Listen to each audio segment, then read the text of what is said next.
Hello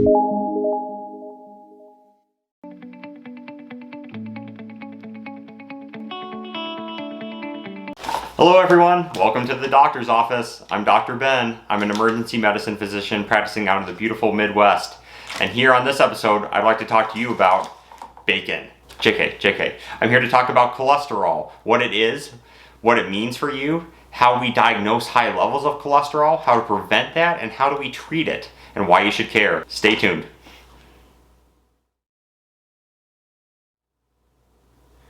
Now, what is it? Cholesterol is a type of fatty, waxy substance that our body uses for a lot of different things. Unfortunately, we get it from things that are usually pretty delicious. Red meats, bacon, fried or processed food, egg products, or things that have egg yolk in them, cheeses, and unfortunately ice cream. Cholesterol is actually a good thing that we rely on for our own health. It helps build products of the cells. It helps form the building blocks for steroids like testosterone and estrogen. It detoxes our bloodstream from other harmful chemicals. And it forms the building blocks in nerve cells that send signals throughout our bodies. Without it, we would be in a lot of trouble. So again, it's a good thing. The state of high cholesterol is called hyperlipidemia or hypercholesterolemia. That's a mouthful. We use both of these terms interchangeably in the healthcare industry. They, for practical purposes, clinically mean the same thing.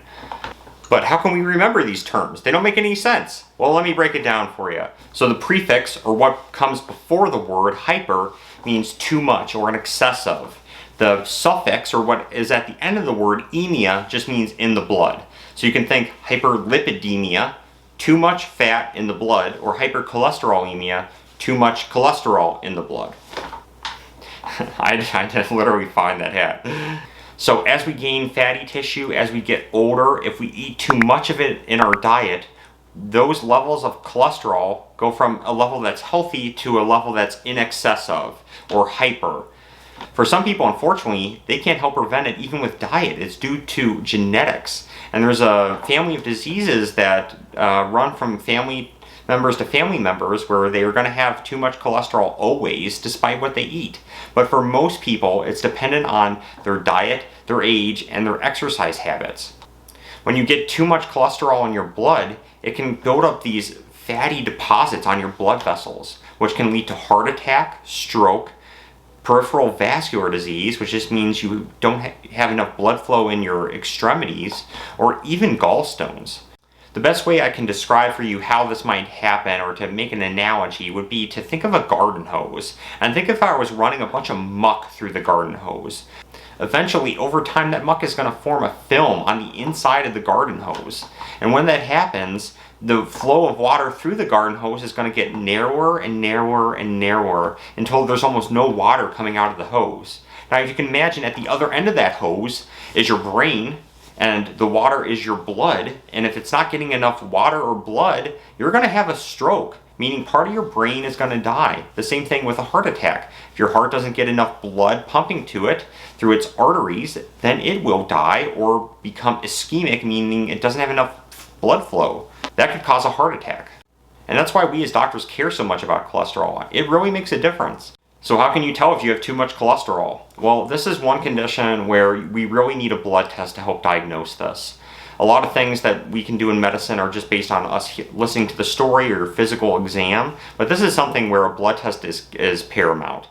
Now, being upfront with you, there are some skin findings that can happen with severe cases of high cholesterol. There are a family of findings called xanthomas, which just means that there's a lot of fatty tissue that's deposited under the skin, or sometimes even in the eye itself. So currently, the American Heart Association, which gives guidelines for health practitioners and physicians on how we should test for high cholesterol, recommends that every adult greater than 20 years old gets a screening test every 4 to 6 years to determine what their cholesterol levels are and whether or not they reach a threshold on whether or not we need to institute any sort of treatment for that. This is done with what's called a lipid panel, which is a panel of tests that test for cholesterol. Here we use the term lipid, which means fat, and cholesterol kind of interchangeably in a clinical situation. Now, the lipid panel will report on 3 numbers and a composite of those numbers: LDL, which is low density lipoprotein, which is considered the bad cholesterol, HDL, or high density lipoprotein, which is considered the good cholesterol, triglycerides, which is a measure of fat in your bloodstream, and then the composite of those three is the total cholesterol level. Now wait, you say, why is some cholesterol good and some cholesterol bad? Well, it's kind of a complex process. The best way I can describe it is the HDL cholesterol manages to sweep up harmful compounds in the body. It actually kind of works as a detoxifier for other forms of fat and cholesterol and toxins. Whereas LDL basically just serves a function of bringing fat around the body and will deposit in your blood cells or around your arteries if there's too much of it. So the interpretation of these numbers really goes beyond the scope of this video, and I don't want to talk about specific numbers, both because guidelines change and because these numbers need to be interpreted by a trained physician who is keeping in mind your medical comorbidities, your age, whether or not you smoke, and a host of other factors on whether or not this reaches a threshold of treatment. Usually, your numbers will indicate one of three types of situations. It's normal, it's borderline too high and we need to try to prevent it growing higher, or it's too high and we need to do something about it now. Okay, prevention and treatment. One thing is king, and that's lifestyle changes. Unfortunately, I know that's going to be a tough pill for a lot of you to hear because it's going to require some work. It's not a quick fix, overnight solution. It requires work, dedication, and perseverance. Typically, for anything you do to affect your body's cholesterol, we're talking about 6 to 12 months until your numbers start showing improvement. That doesn't mean it's not worth it. It is worth it. You just got to stick with it. So, going through the list, number 1, diet. Start by eating foods low in saturated fat. Saturated fat here is your enemy and will boost your cholesterol unlike anything else. We're talking about fried food, fast food, ice cream, things that you look at and you think, there's some fatty content to that, kind of greasy, you know? I know, that's tough, trust me. I'm a guy like you. I like my greasy food. Nothing like a greasy hamburger, but you just gotta limit it. If you don't want to cut everything out of your diet, that's okay, but certainly try to limit your frequency of eating it and your portion size of those foods. If you are overweight, I recommend you start a weight loss program. It's as simple as getting some extra aerobic exercise 30 minutes at a time, several times a week. Going for a 30-minute walk once a day, you wouldn't believe the difference that does on your overall health. Additionally, try to eat some foods high in fiber, which has been shown to decrease cholesterol. Fruits, vegetables, salads, things like that. Research also seems to indicate that foods high in omega-3 fatty acids also work towards decreasing cholesterol. I'm looking at you, fish oil. Luckily for all of us, there's some really talented dietitians that have done a lot of work into looking at different food choices and recipes to help decrease cholesterol. I'm going to link into the description. Click on the screen wherever I put the link, and then also in the video description for the book I recommend. It's a wonderful cookbook that has a lot of great recipes that are low in cholesterol and will help lower cholesterol. Number 2, if you're overweight, look towards starting a weight loss program to try to lose a few extra pounds. Even something as simple as walking 30 minutes at a time, several times a week, has been shown to drastically both increase your overall health, decrease your chance of developing severe conditions like heart disease, diabetes, strokes, and will lower your cholesterol. You can also just do simple things, decreasing your portion size for a meal, decreasing the fatty content of the food you eat, choosing homemade, nutritious foods over fatty fast food. There will be an upcoming video devoted to this topic, so stay tuned. Number 3, and this is big, I'm going to recommend you regularly see a primary care physician. Remember when I talked way back about how we diagnose high cholesterol? We really need a lab test, and you really need to undergo screening every several years. Nothing beats the individualized care and attention that a primary care physician will give you regarding your health. People ask how often they should see their primary care physician. If you're over 30, it should be a yearly appointment. If you have serious medical comorbidities, your primary care doctor might recommend seeing you more frequently than that. If you're under 30, typically between 20 and 30, we recommend every 2 to 3 years. Now, with finding a primary care physician, this can be difficult, especially with the times of COVID-19 virus. Doctors are busy, but still very doable. What I recommend you do if you don't have a primary care physician is do a simple Google search. Type in the name of your town or your city followed by primary care physician, and I promise you, will be lists of doctors that will come up. These doctors want your business. These healthcare systems want your business. So it's not a problem for you to just give them a call and try to schedule that appointment. And trust me, it takes a while to establish care with a doctor and have your first appointment, because that's going to be a longer appointment. Once you've already established care with a doctor, that time until you schedule an appointment, that lag time between when you want an appointment and when you get an appointment, is much quicker because their appointments are much shorter and they can get you in and see you. So even if you don't have anything medically wrong right now, you should still look to establish care with a doctor, so when you do have a sore throat or you need advice on a healthcare issue, that you're going to be able to be seen pretty quickly. And this is for you, Americans: health insurance. It's one of the biggest barriers I see in clinical practice towards people not having a primary care physician, and it's something that we can all work to help overcome. There are a lot of options out there, one for every budget. There's a lot of websites and companies that are vying to have your business for health insurance.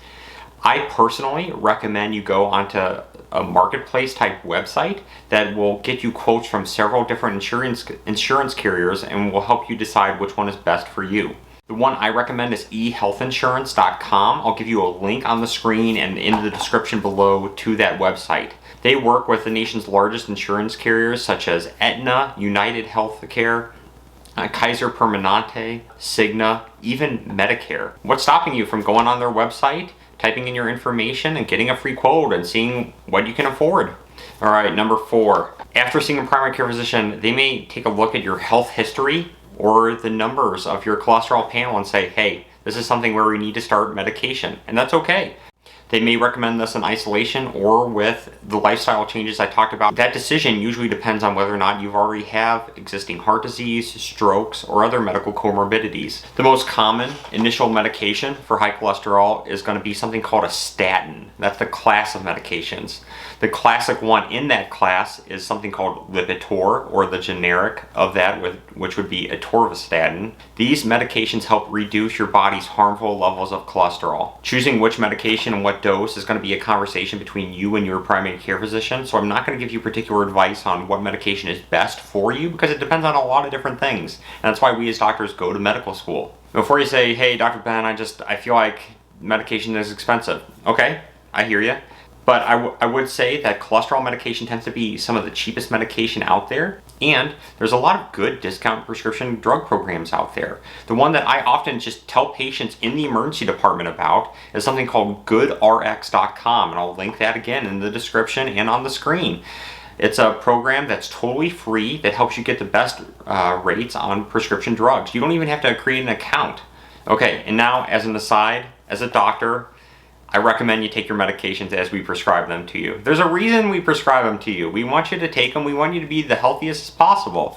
And we understand life gets in the way. It can be hard to remember things. Trust me, I know that all too well. So why not make it less complicated by taking that memory part out of it, whether or not you took your medications or when to take them, and get a pill organizer. I know that sounds silly. I know it sounds like something your grandfather would do, or maybe you are a grandfather and you just don't have one. But it's not silly at all. We organize every aspect of our life, from where we put our keys in the morning to our clothes to organizing our groceries. Why would we not do the same thing for our medications? So I linked 2 of my favorites in the description and on the screen. One is round, one is square, depending on your style. I think it's going to make a big deal for you. And then number 5, and this isn't specific to cholesterol, but this is kind of a pet peeve of mine as an emergency physician, is knowing your own health history, or at least having a log of your health history, which your doctors can go on. Nothing is more helpful to me as an emergency doctor when someone comes into the emergency department with a complaint and knows their health history. Now, often, as we get older, things start building up. Surgeries, medications, things we've been told, things that have been ruled out, allergies, all the medications we're on, that stuff can be complicated. So I recommend you keep a health journal and take that with you when you go to see your doctor, a specialist doctor, an emergency or urgent care visit. It helps quite a bit. I'm going to link the one I recommend again on the screen in the description below. I cannot recommend a book like this enough to you, both for yourself or for any loved ones you might be helping take care of.